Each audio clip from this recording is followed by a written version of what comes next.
नमस्कार दोस्तों, स्वागत है आपका फिर से एक बार जनरल एजुकेशन में। आज हम लोग पढ़ने वाले हैं शब्द विचार। इससे पहले हम व्याकरण पढ़ चुके थे और व्याकरण में हमें वर्ण विचार, शब्द विचार, वाक्य विचार, छंद विचार पढ़ना है। तो हम लोग वर्ण विचार के बारे में पढ़ लिया है। अब उसके बाद शब्द विचार के बारे में पढ़ेंगे। तो शब्द विचार में हम सबसे पहले शब्द के बारे में जानते हैं। शब्द की परिभाषा क्या हम दे सकते हैं। तो शब्द की परिभाषा वर्णों या ध्वनियों के सार्थक मेल को शब्द कहते हैं। वर्णों या ध्वनियों के सार्थक मेल को शब्द कहते हैं। यदि सार्थक मेल न हो तो उसे निर्थक भी कहते हैं। आप यह भी लिख सकते हैं कि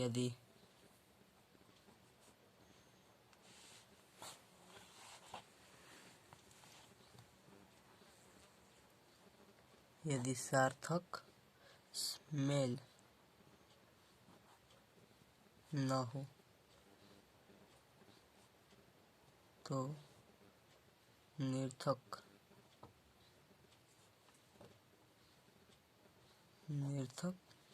शब्द कहते हैं।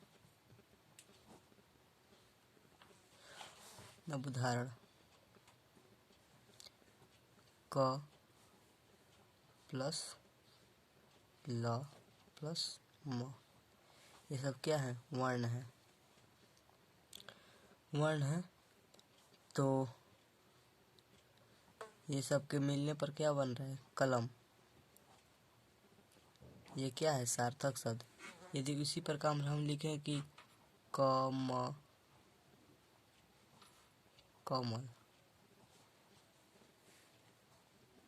तो ये मिल रहा है कमल। ये भी क्या है? सार्थक शब्द है। लेकिन जब हम लिखेंगे इसे ल प्लस क धन म, ये क्या बन गया? लकम। इस शब्द का कोई अर्थ ही नहीं है, तो क्या ये निर्थक शब्द है। और ये सब क्या है? सार्थक शब्द है।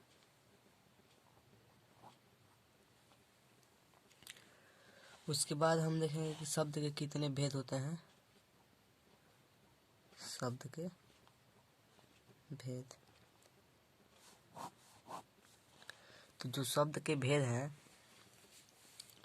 वो दो आधारों पर लिया गया है। पहला व्युत्पत्ति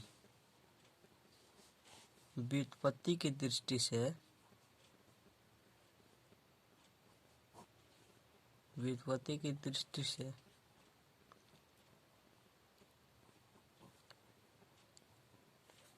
शब्दों के 4 भेद हैं।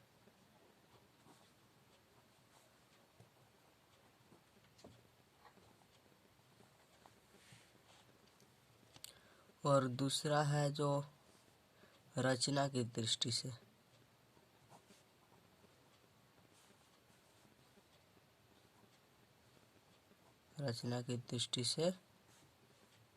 शब्दों के 3 भेद हैं।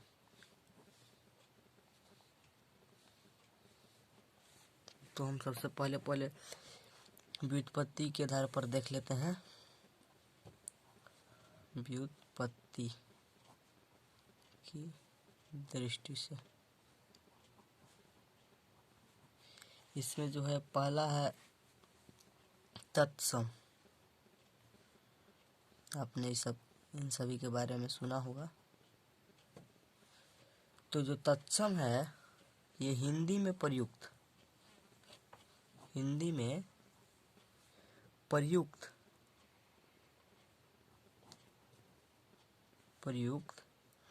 संस्कृत के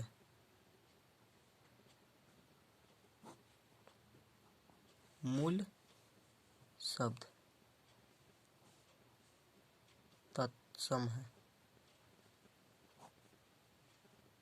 मूल्य शब्द, संस्कृत के मूल्य शब्द को मूल्य शब्द तत्सम है। उदाहरण देख लीजिए, ये क्या है? पुस्तक, फल। हिंदी में प्रयुक्त संस्कृत के मूल्य शब्द हैं। देखिए, संस्कृत में भी पुस्तक को पुस्तकम ही लिखा जाता है और हिंदी में इसका प्रयोग किया जाता है। ये फल जो है संस्कृत शब्द है, हिंदी में भी इसका प्रयोग किया जाता है। उसके बाद जो दूसरा है वो तद्भव है।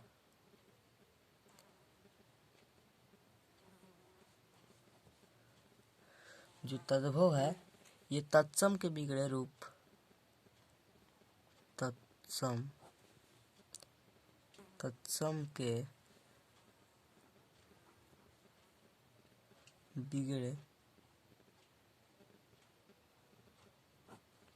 के बिगड़े रूप तद्भव कहलाते हैं।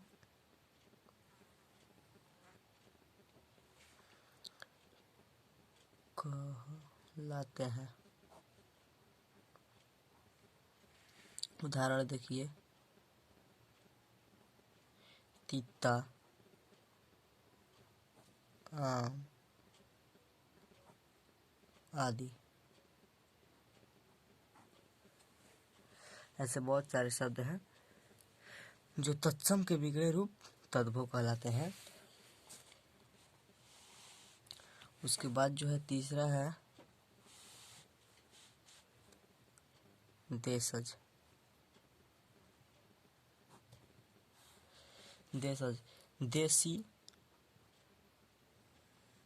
देसी बोली चाली में पाए जाने वाली भाषा आप बोल सकते हैं। देसी बोलचाल में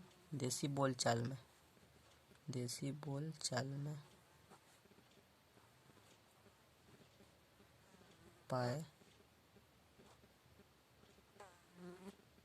जाने वाली भाषा देशज कहलाती है।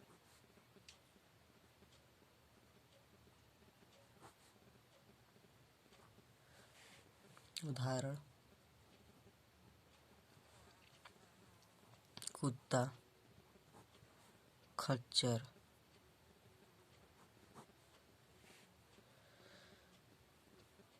आदि।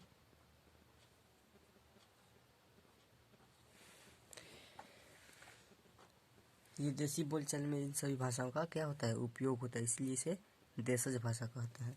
और जो चौथा है विदेशज है।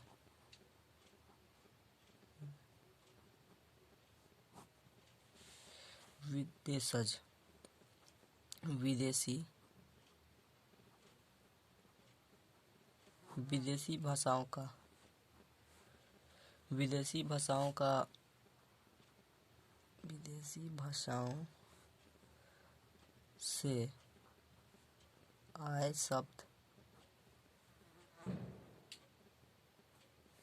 शब्द को विदेशज शब्द कहते हैं।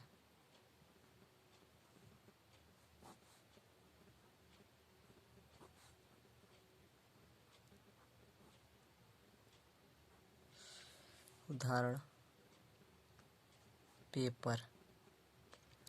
ये क्या है? पेपर जो है हमारे देश की ये भाषा नहीं है। इसे इंग्लिश में हमारे देश में अखबार कहा जाता है, और ये जो इंग्लैंड में पेपर बोला जाता है तो ये दूसरे देश की भाषा हुई, इसलिए इसे क्या कहेंगे? विदेशज भाषा। बुक, ये सब क्या है? इंग्लिश वर्ड है। और हमारे देश में क्या होता है? इसका उपयोग होता है बोलने के लिए, कहते हैं कि बुक दीजिए, पेपर दीजिए। लेकिन जो हमारी भाषा है अखबार, आप कह सकते हैं अखबार दीजिए, किताब दीजिए। तो ये सब जो भाषा है, बुक, पेपर, ये सब क्या है? विदेशी भाषा है, जिसे हम अपने देश में उपयोग करते हैं। जो दूसरा था शब्द का भेद, वो रचना की दृष्टि से है। रचना की दृष्टि से है जो पहला है रूढ़ है। जिन शब्दों का खंड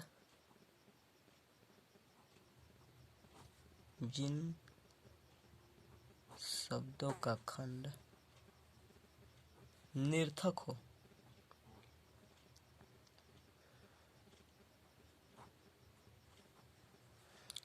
रूढ़ कहलाते हैं।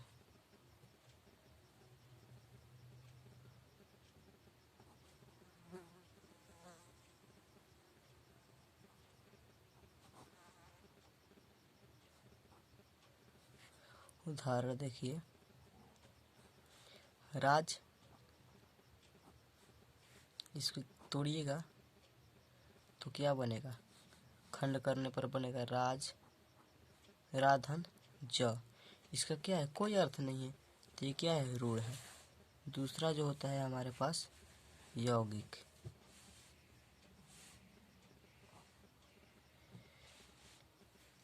यौगिक की आप परिभाषा दे सकते हैं, जिन शब्दों के प्रत्येक खंड सार्थक हो। जिन शब्दों के प्रत्येक खंड सार्थक हो उसे यौगिक कहते हैं।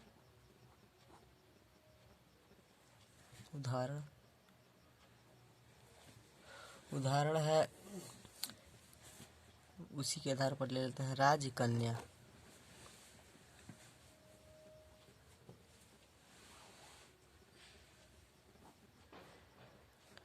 इसका खंड कीजिएगा तो राज, धन, कन्या। इसका अर्थ क्या निकल रहा है? राजा की कन्या, राजकन्या, या फिर राजा की बेटी, तो इसे यौगिक कहेंगे। तीसरा होता है यौगिक रूढ़।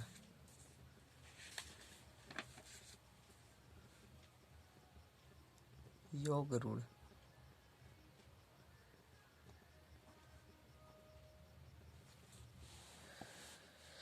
योग रूढ़ जो शब्द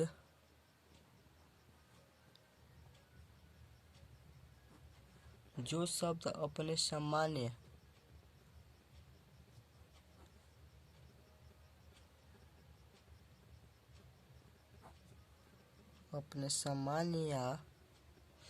सामान्य या साधारण अर्थ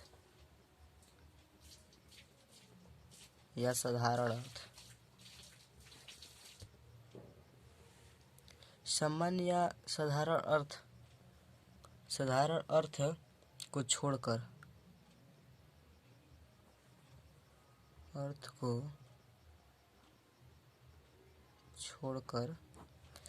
विशेष अर्थ ग्रहण कर ले।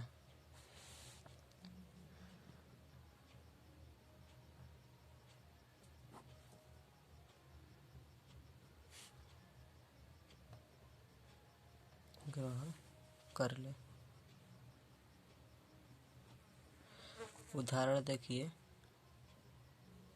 उदाहरण जो है यहाँ पर पंकज।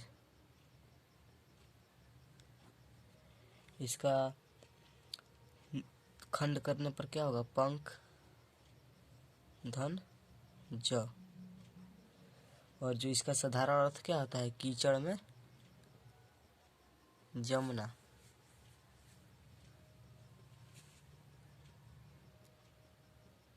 लेकिन इसका विशेष अर्थ जो होता है वो कमल होता है। तो ये जो शब्द हैं क्या है? योग रूढ़ है। तो इस वीडियो में इतना ही। आज हमने सीखा कि शब्द क्या है और शब्द के कितने भेद हैं। एक तो व्युत्पत्ति की दृष्टि से और दूसरे रचना की दृष्टि से, और इन सभी भेदों के बारे में जाने। थैंक्स। मिलते हैं नेक्स्ट वीडियो में। जय हिंद।